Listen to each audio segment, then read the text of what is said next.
انہوں نے اپنی تواریخ کے اندر یہ واقعات درج کیے ہیں، اور ان واقعات میں ایک کتاب ہے اردو میں، مجھے نہیں گمان کہ اس کا ترجمہ ہوا ہو، لیکن بہت لازمی کتاب ہے اس کو پڑھنا۔ وہ کتاب جو قدیمی ترین کتابوں میں سے ہے، اور تاریخ کے واقعات کو انہوں نے اگرچہ محتاط انداز میں لکھا ہے، لیکن پھر بھی درست لکھا ہے۔ جو کچھ لکھا ہے درست لکھا ہے، ہر چند سب کچھ انہوں نے بھی نہیں لکھا۔ اس کتاب کا نام ہے الغارات۔ الغارات کتاب ہے جنہوں نے غارت، لوٹ مار اور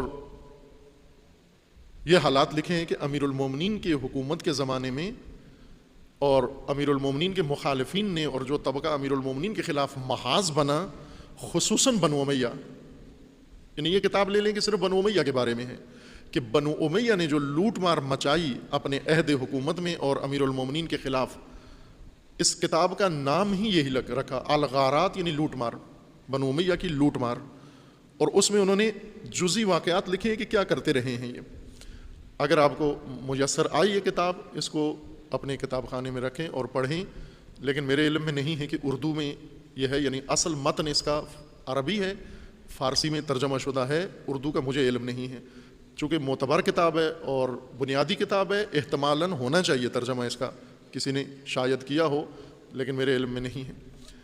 بنو امیہ نے کیا کیا، کیسے حکومت کی، کیا رویہ تھا، کیا طرز تھی ان کی، وہ اس کے اندر دوسروں سے زیادہ، دوسری کتابوں سے زیادہ مفصل لکھا گیا ہے۔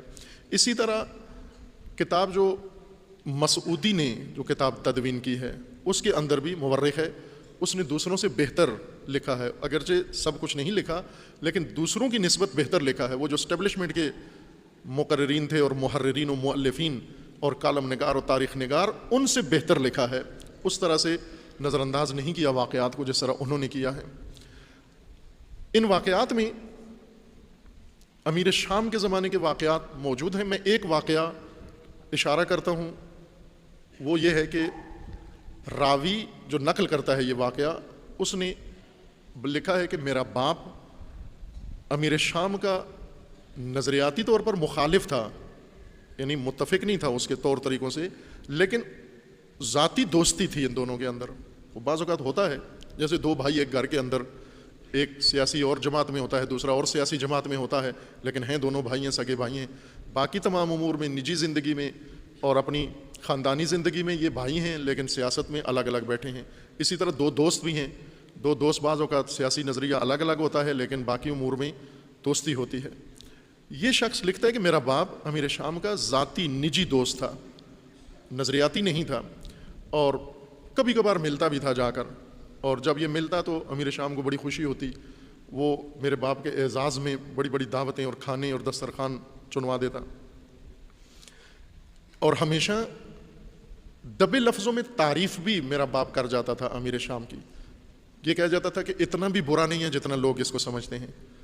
کبھی کبھار ظاہر جب کھانا کھا کے آتا تھا اور بڑا رنگین دسترخوان ہوتا تھا، اس کھانے کا لقمے کا اثر ہوتا ہے، وہ واپس آ کے بعض اوقات یہ اظہار کر دیتا تھا اپنی محفلوں میں کہ اتنا بھی برا نہیں ہے جتنا لوگ کہتے ہیں۔ لیکن ایک دن کہا کہ میرا باپ مل کے آیا امیر شام کو، اور بہت ہی افسردہ، مرجھایا ہوا، پجمردہ تھا اور ناراحت، اضطراب اس کے چہرے سے لگ رہا تھا، اور گفتگو نہیں کر رہا تھا کچھ بھی، عام دنوں کی طرح خوشحال یا معمول کے مطابق نہیں تھا۔ تو میں نے پوچھا کہ کیا ہوا، آج زیادہ افسردہ ہو؟ تو کہنے لگا کہ یہ شخص امیر شام اس سے کہیں زیادہ برا ہے جو لوگ سمجھتے ہیں۔ پہلے یہ کہتا تھا کہ اتنا بھی برا نہیں ہے جتنا لوگ سمجھتے ہیں، اور آج یہ کہا کہ اس سے کہیں برا ہے جتنا لوگ سمجھتے ہیں۔ تو کہا، میں نے پوچھا کہ کیا ہوا، آج کیا اتفاق ہوا، کیا بات ہوئی کہ آج لہجہ آپ کا بدلا ہوا ہے، رنگ بھی بدلا ہوا ہے، انداز بھی آپ کا بدلا ہوا ہے، کیا بات ہوئی آپ دونوں دوستوں کے درمیان؟ آپ میں تو بڑی گہری دوستی تھی، آپ تو ہم نوالا ہو، ہم پیالہ ہو، دونوں شروع سے بچپن سے ایک دوسرے کو جانتے ہو۔ کہا کہ آج اس نے ایک بات کی ہے جس نے مجھے سارے طبق روشن کر دیے ہیں، مجھ پر سب کچھ کھل گیا ہے، بات واضح ہو گئی ہے۔ کہا کیا بات کی ہے؟ کہا جب میں نے بیٹھا تو میں نے اسے بتایا کہ اب تو اقتدار میں ہے، مضبوط ہے، تیرے مقابلے میں کوئی اور طاقت نہیں ہے، اور یہ بنو ہاشم جو تیرے مقابلے میں ہے، تو نے اب ان کو اتنا ضعیف اور کمزور کر دیا ہے کہ یہ اب کوئی رد عمل دکھانے کے قابل نہیں ہے تیرے مقابلے میں. اور یہ جو روز ان کے اوپر ظلم و ستم تو بڑھا رہا ہے اور دیکھ رہا ہے. اس نے کہا دیکھیں زمینیں تو نے ان سے لے لیں, اموال لے لیے, جائیدادیں لے لیں, لان تان ان کے اوپر ممبروں پہ کروا رہا ہے, برا بلا کروا رہا ہے, کہیں ان سے کسی کو ملنے نہیں دیتا, کسی شہر کے اندر ان کے ماننے والوں کو تو چین سے بیٹھنے نہیں دیتا.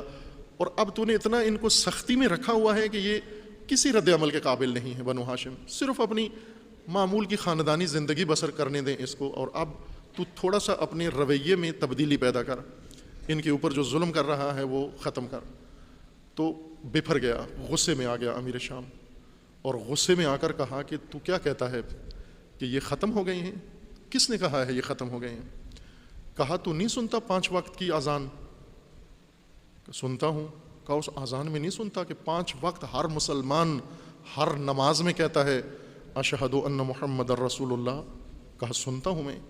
کہا تو محمد ہاشمی ہے, تو کیسے کہتا یہ ختم ہو گئے ہیں؟ میری حکومت کے اندر 5 وقت ان کا ذکر ہوتا ہے, ان کے نام سے نماز ہوتی ہے, ان کے نام سے عبادت ہوتی ہے, محمد کا تذکرہ ہوتا ہے. تو کس طرح سے کہتا ہے کہ میں نے بنو ہاشم کو کمزور کر دیا ہے اور اب یہ کوئی رد عمل دکھانے کے قابل نہیں ہے؟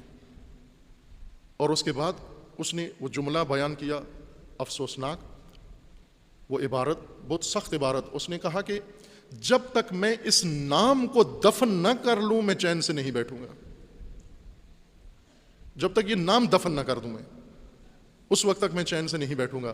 کہا یہ جملہ سن کے میں اٹھ کے آ گیا, اور اس وقت سے میرے ذہن میں آ گیا کہ یہ کہیں زیادہ برا انسان ہے جتنا اس کی شہرت ہے, یہ لوگوں کے اندر جتنا بدنام ہے.